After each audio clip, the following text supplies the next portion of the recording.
Hi class, my name is Erica and this is just a quick introduction video to myself and to the class.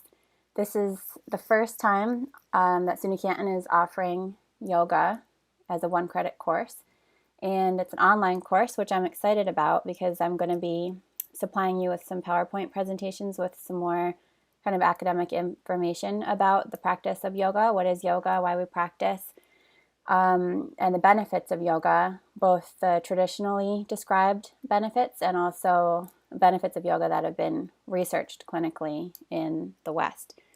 So the first half of the course will be doing asana, which are the physical postures that you usually associate with yoga. I'll be making videos and demonstrating poses as well as describing them.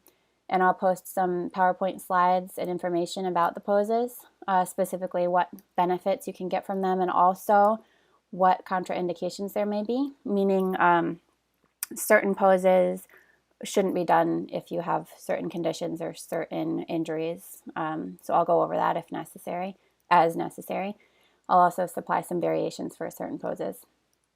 The second half of the course we'll be doing pranayama, which is breathing exercises. Those can be used for relaxing, for relieving anxiety, for increasing breath control, and for bringing balance to your body and to your nervous system. And then the last few weeks of course, I'll introduce some Omkar chanting, which you've probably heard of, maybe haven't done. And then we'll do a little bit of introductory meditation. And the last week we'll do some guided meditation called Yoga Nidra, which is what I've been doing clinical research on most recently.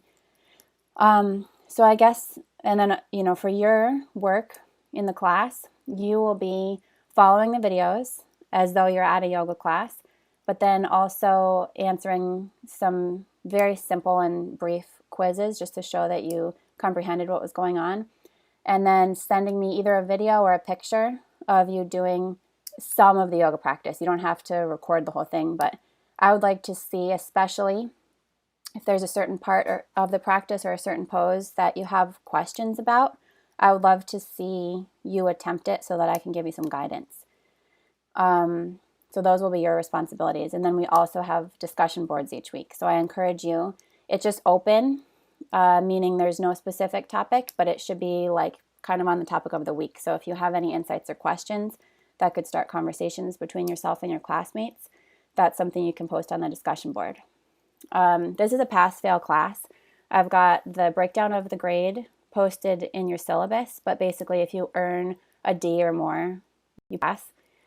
Although, of course, I always encourage people to get as much out of a course as possible, which means review all the information and learn as much as you can. This should be a fun course, and I'm looking forward to it. A little bit about me. So I wrote a little bit. You'll see an introduction to your instructor in the course itself, but I'll just, let's see. I'm trained in chemistry and in music. In my undergrad degree, I got a PhD in analytical chemistry. And before I started my PhD, I spent a year in India being trained as a yoga teacher. So before that, on my yoga path, I started doing yoga when I was in high school. And I found it to be like a major turning point in my life because it was really the first practice that encouraged you to just be accepting of your body and of who you are and how you are and in the moment. Whereas, in high school I had found up to that point there was a lot of encouraging a person to be very competitive and pushing themselves, which is not always that healthy. So I found yoga to be a very nurturing and open practice, and I just really took to it starting at the age of 16, 17. So I had been practicing up until I graduated college and found that it really helped me with focus and staying calm while I got 2 degrees, which were music and chemistry. And then I found a friend who was into yoga, and I wanted to get certified as a yoga teacher. I knew that if I wanted to do that, I wanted to study it where it came from, which was India. So we went to India and studied at an ashram where we actually were able to stay for a full month. The training program involves staying in an ashram, practicing the yogic lifestyle. So they have you wake up at 5 in the morning do chanting as the sun comes up. You do 2 hours of yoga practice in the morning, 2 in the afternoon. You eat yogic food, meaning not super spicy, not super oily. People don't talk during meals so that you can encourage digestion.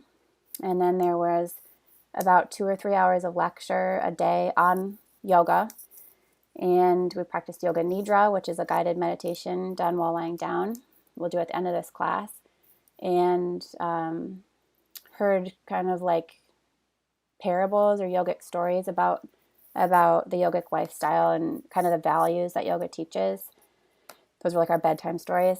And before dinner every day, we chanted a mantra for good health 108 times while sitting in Padmasana. So kind of an interesting story. Took some getting used to. So anyway, that experience was really great. It was people from all over the world coming to India to learn yoga. And then after that, I backpacked throughout India for 8 months, learning yoga, learning a little bit about Ayurvedic medicine, and then returning back to the ashram for another 2 months to help teach yoga courses there as a volunteer. And that experience was life-changing. I got lots of ideas about what I wanted to do with my life and academically what kind of research I would like to do since I was trained as a scientist. So I came home, I did my PhD in chemistry, and I geared that toward natural medicine. So studying some of the like herbs and plants that I had been exposed to in India. I was really interested in learning their health benefits. So I studied the antioxidant activity of those, and continued doing yoga and teaching yoga. And following my PhD, I started teaching at SUNY Canton. And soon thereafter, I went to do a postdoc in clinical human research at the National Institute of Natural Medicine, which allowed me to begin doing research on mind-body practices. So now I'm doing clinical research on humans, studying yoga and how it can affect your health. And I'm also beginning to design studies on other mind-body practices, which include music, which is interesting to me because I had my education in music, and continuing to do some research on natural products. So that's where I am, and that's my experience. And I'll be sharing some of my research with you throughout the course. I've been studying yoga nidra for anxiety and insomnia, and we've been publishing some papers on that. I also helped with a study on pranayama for hypertension, studying how pranayama affects heart rate variability as a mechanism for how it may impact hypertension or high blood pressure. We published that too, so I can share that. I think that's it for my introduction, and I hope you enjoy this course. I aim to present the practice of yoga as a traditional Indian practice. So I'm presenting what I learned when I was at the ashram, the various types of yoga that exist. You may be surprised. There are so many really very different types of yoga you'll see in the slides. And you may notice that all of the modern yoga practices that you may have been exposed to, such as Bikram, Hot Yoga, Iyengar, and the many types of yoga that you find in a yoga studio, those are all mostly branches of Hatha Yoga and Ashtanga Yoga.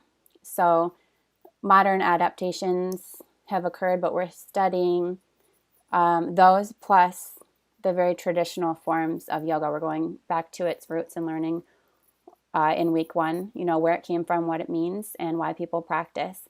Also, I'll be showing you like the modern trends of yoga. So who's practicing now? How popular is it? What benefits have been seen?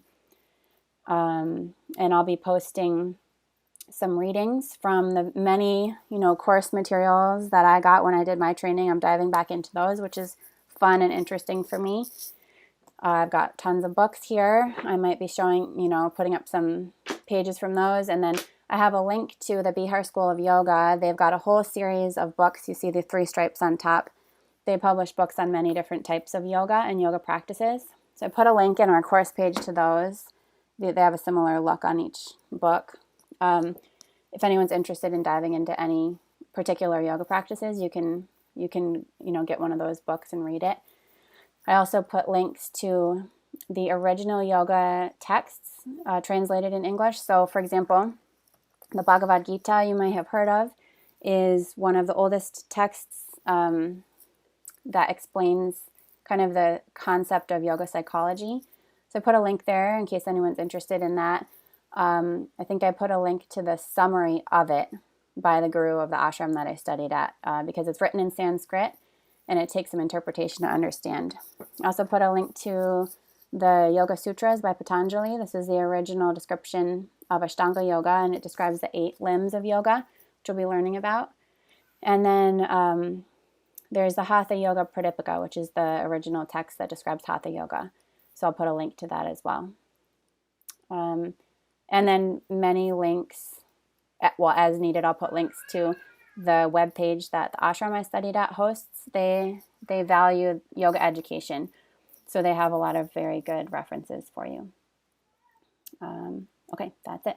So now I'll go over the slides, and welcome to yoga class.